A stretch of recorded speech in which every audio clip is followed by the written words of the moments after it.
Welcome to the HR Empowerment Podcast, where we will uncover strategies and new insights from HR professionals who discuss up-to-date regulations, best practices, and the most pressing topics like diversity and equity, leadership, dealing with difficult situations, and much more that affect your bottom line and business. Thanks for joining us.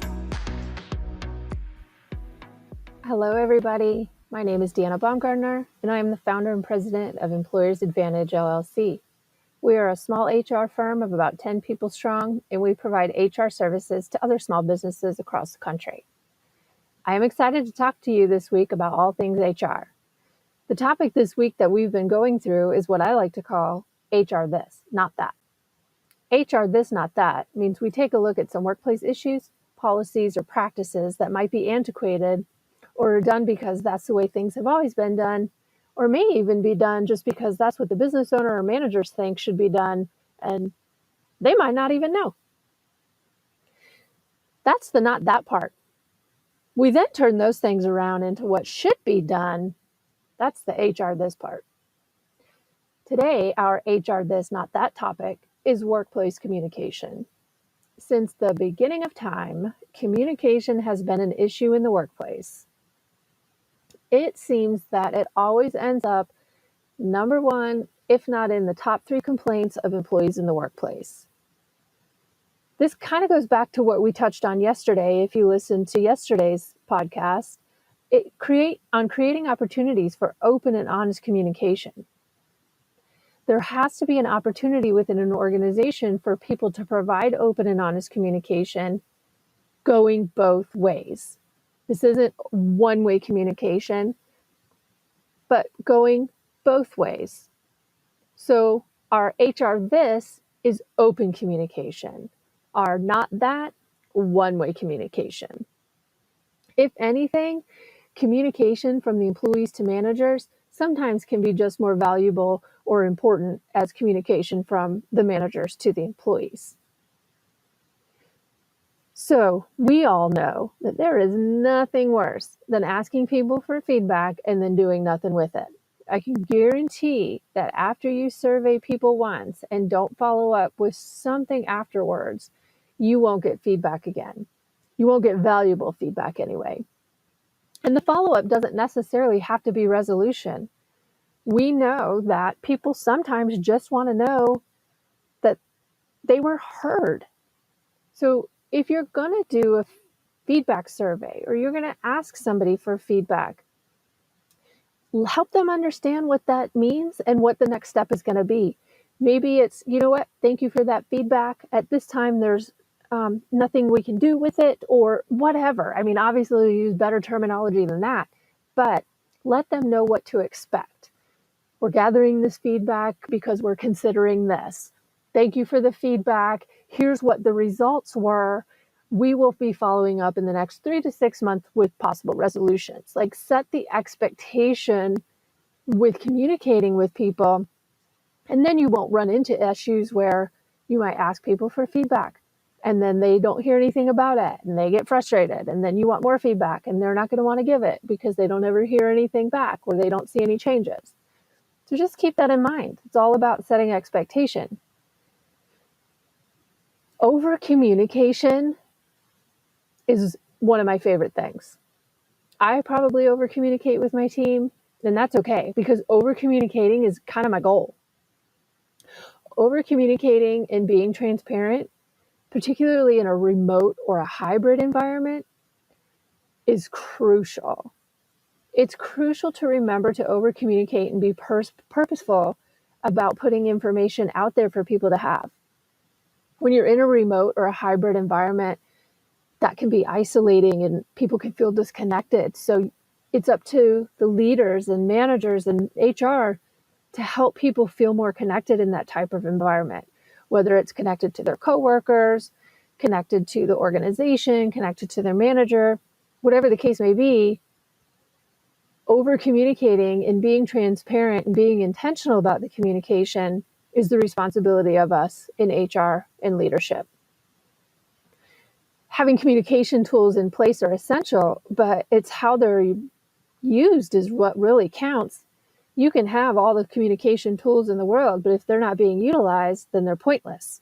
And you're going to continue to run into the same problems that you've had before with communication. We had some clients, of course, over the pandemic that had never been remote.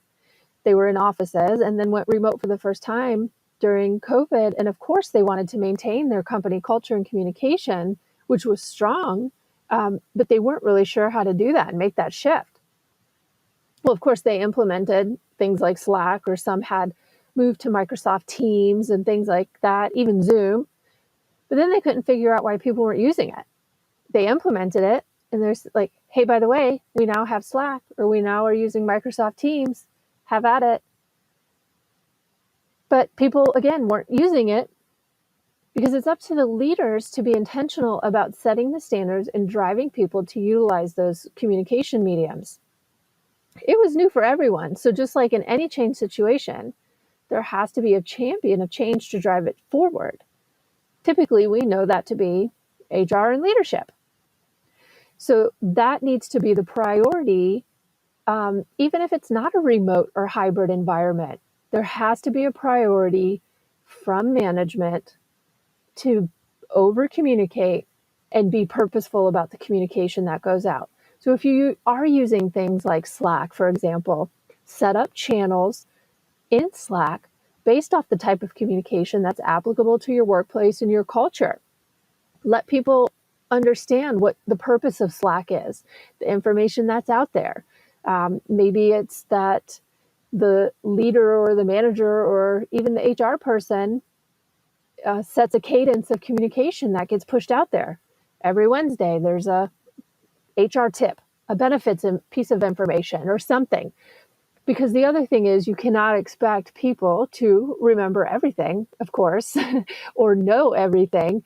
And so, especially when they may have only been told once. Maybe they were only told once at onboarding or as part of their recruiting process, or even within their first 30, 60, 90 days.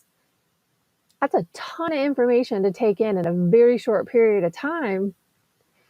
And so having purposeful, intentional over communication helps reiterate and reinforce all of those things to keep them top of mind for employees. So one, again, it continues to create employee engagement that we talked about a couple days ago. It reminds people of the benefits that are available to them that we talked about on Monday. And just it continues to allow people to understand the value that they have in the position that they have within the organization.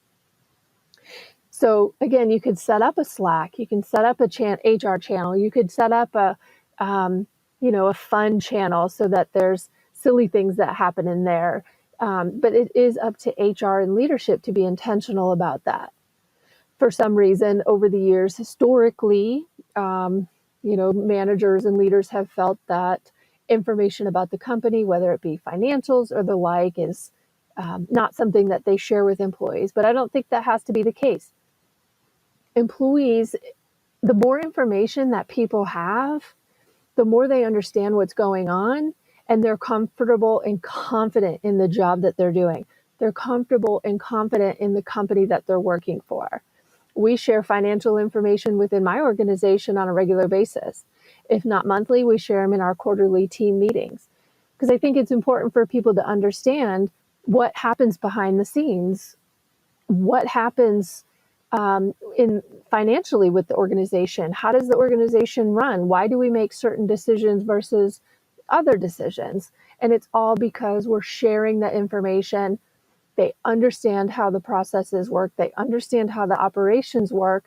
And then they're able to function in the capacity of their role, knowing those things in the back of their mind. And they know how everything impacts the financials and the organization as a whole, and even their coworkers.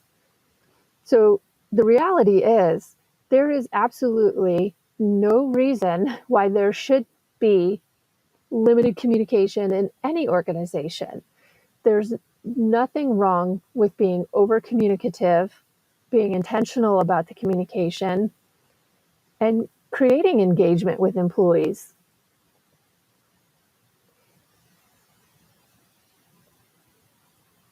Again, having communication tools in place are essential, but we have to work with them. We have to utilize them and make sure that they are being used for what they're intended to be used for. Create an opportunity for people to feel safe to come forward and provide information and to provide feedback. Maybe it is during a performance management session, if those are done, hopefully not annually, but at least quarterly, maybe even informally on a regular basis. Create opportunities for two-way communication to happen. One of my favorite analogies about in real-time feedback, I'm huge about real-time feedback. Oddly enough, as an HR organization, we don't do structured, I guess is the word, performance reviews, because we're constantly talking. We're talking on a regular basis. We're providing feedback back and forth on a regular basis in the moment. And so again, going back to what I was saying, one of my favorite analogies, if you can picture a football game happening and the coach is on the sideline, the team is playing, the quarterback throws an absolute bomb. It doesn't go anywhere. Maybe it even is the game-losing toss. And then the coach doesn't say anything for an entire year and waits to the end of the year to say, oh, by the way, in this game back then, here's what you did and here's how you need to fix it going forward. It's insanity. It doesn't happen. So in football games, it's immediate feedback. It's immediate resetting of the expectations and going forward. And that's what should be happening in the workplace. It shouldn't wait until the end of the year or the beginning of the next year. Same for recognition, not just for performance correction, but for recognition, same thing, immediate, in the moment, real time. It should be happening. So then people know what they're doing correctly and know what they might not be doing correctly so they can have the opportunity to fix it. And it doesn't create any long-term problems. So over-communicate, be transparent, have the tools and resources available for communication. Just be open and have fun. Thank you for joining me today. Tune in tomorrow and we're going to talk about workplace policies.